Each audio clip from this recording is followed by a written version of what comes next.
Saúdo-vos a vós outros, amados ouvintes, espectadores da palavra do nosso Senhor e Salvador Jesus Cristo, o qual recebeu toda a autoridade nos céus e da terra mediante o seu estabelecimento de uma nova aliança em função do propósito de forjar uma conquista e resgate muitos, os quais, justificados no Espírito, é dar a salvação por meio dessa graça que foi derramada sobre nós. O Espírito de Deus outorgou essa graça através do estabelecimento de uma nova aliança de Jesus Cristo. E aqui estou até vós outros a fim de explanar acerca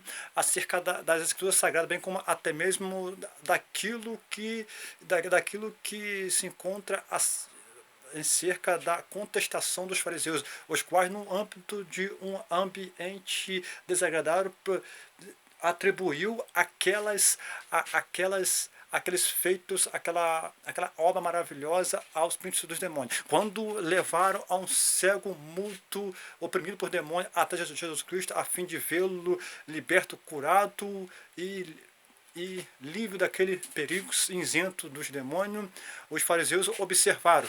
Logo após a efetuação da operação do Espírito Santo Deus Altíssimo por intermédio de Jesus Cristo, os fariseus atribuíram aquela cura aos príncipes dos demônios, os Beelzebul. Então Jesus, sabendo daquela ocasião, daquilo que ocorrera no tempo em que ele se encontrava contemplando aquela situação, ele havia corroborado que o reino dividido contra si mesmo não subsistirá, ou seja, não continuará, porque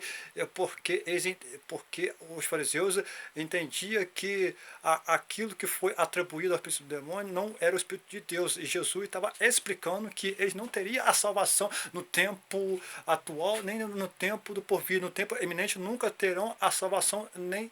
terá, pois os frutos atribuem a característica daquele que são árvores perversas, árvores que produzem mais frutos, ou seja, esses exercitavam, praticavam frutos maus, frutos que não prestavam, e falavam coisas frívolas, coisas que inúteis. Jesus estava falando acerca daqueles que expelem palavras frívolas, que no dia do juízo vão ser julgados conforme as obras, conforme os atos, aquilo que fala, e eles falar coisas boas, sendo que não praticava as coisas boas. Então Jesus manifestou-se a fim de julgá-lo conforme os atos, aquilo que se encontrava cheio o coração desses fariseus,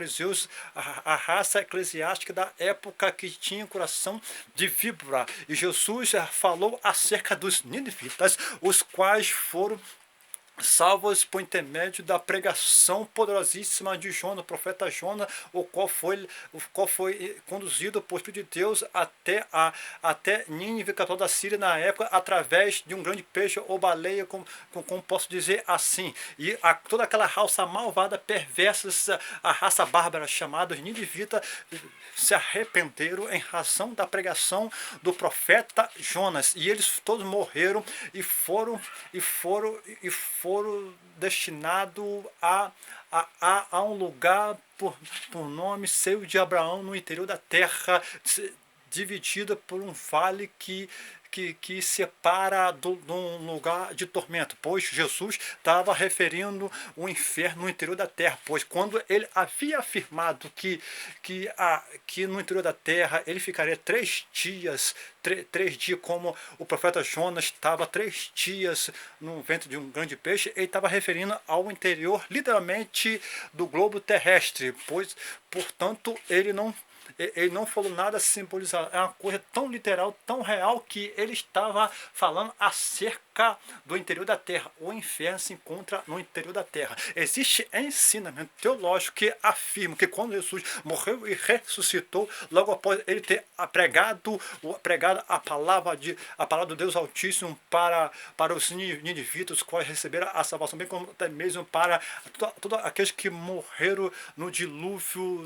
na época patriarcal de Noé, somente 8 pessoas da família de Noé havia ressuscitado. Ele estava afirmando, ele havia falado acerca deste que que foram transportados para o paraíso. Existe outro ensinamento que corrobora uma ideia de que este lugar, o seio de Abraão, ainda se encontra no interior da terra. Independente de qualquer coisa, se este seio de Abraão se encontra no interior da terra, próximo ao inferno, onde existe um vale separando o lugar de tormento do seio de Abraão, eu sei de uma coisa, que o Senhor está falando acerca de um grande dia do juízo, em que muitos vão se levantar da raça dos ninivitas para julgar aquela raça malvada, aquela raça de fibra por nome fariseus, os quais contestava argumento querendo opor-se ao ministério glorioso da justiça que se encontrava sobre a responsabilidade de Jesus Cristo, o qual venceu o inferno mediante o uso da autoridade, bem como até mesmo venceu aquele que tinha o poder da morte, a saber, Satanás. Logo, Satanás não tem o poder da morte em função de ser destruído, em função do propósito de Jesus Cristo, o qual venceu por meio de uma nova, de novo, estabelecimento de nova aliança, bem como também adquiriu o poder da morte, e logo não precisamos ter medo de Satanás, que tem o pretexto da lei da época de matar, mas não tem como não tem como julgar. Logo, ele já está julgado, porque Jesus Cristo enviou o teu Espírito Santo, teu Espírito para convencer o mundo do juízo, porque o desse mundo está julgado. Então, para que temer, para que se desesperar, se apavorar, porque Jesus Cristo transportou muito do pavor da morte para o reino do seu amor. Logo, a lei se resume no amor. E o inferno está no interior da terra. Não tenha medo, não se desespere, não se apavore se porventura você se encontra num estado de calamidade, numa situação deplorável, indo de mal a pior, o seu psicológico foi afetado, até mesmo você se encontra num estado psicossomático bem deplorável em razão das perturbações, das angústias. Não tenha medo, não se apavore, não retroceda, antes pelo contrário, doravante Jesus te chamou para ser vitorioso e vença, receba a marca da promessa. Se por menos Satanás estiver bombardeando a tua mente com tantas conselhos perversos, com tantas falas horríveis, te impulsionando a tirar sua vida, não dê lugar a Satanás, porque tudo que ele quer que você seja destruído e vá para o inferno. Não deixe Satanás bombardear sua mente com tantos pensamentos pessimistas, com tantos argumentos de tristeza, com argumentos que contestam o Evangelho. Ainda há esperança para você. Não olha para trás, não deixe sua fé esmorecer. Se ainda resta um pouquinho de fé, não deixa sucumbir. Olhe para frente, busca a Jesus Cristo somente no momento de depressão, no momento de angústia, de bipolaridade. Busque a presença da presença do Senhor Jesus Cristo, o qual há de te levantar em função desta fé exercitada, bem como até mesmo da oração exercitada, colocada em ação, porque o Senhor te chamou para ser homens e mulheres competentes, com a capacidade de vencer o mundo, bem como até mesmo de conquistar a muitos por meio do amor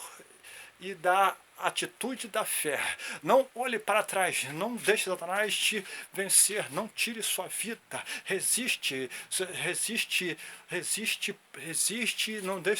não venha rechacir algum mal. Se porventura existem pessoas querendo opor o ministério pela qual o Espírito de Deus atua, e você não está percebendo isso, ou também você não está valorizando muito em razão do seu colapso espiritual, se fortaleça para o Senhor, busque mais a presença de Jesus Cristo, que Ele vai falar poderosamente em teu coração, e não deixe a sua alma ir para o inferno, porque o inferno está no globo terrestre. Existe pessoas que dizem que o inferno é aqui na terra. Observe, medite na Escritura Sagrada, no livro de Mateus, que o inferno se encontra no globo da terra, se encontra no coração da terra, e Jesus foi lá, pregou para os mortos, pregou para os ninivitas, pregou também para aqueles que encontravam em estado de calamidade e que perderam a salvação quando houve o dilúvio que exterminou muitos na terra. E o Senhor, Ele te dará a esperança e resplandecerá o teu caminho em função do teu entendimento espiritual voltado somente para o Evangelho, para a mensagem cristocêntrica. Amém?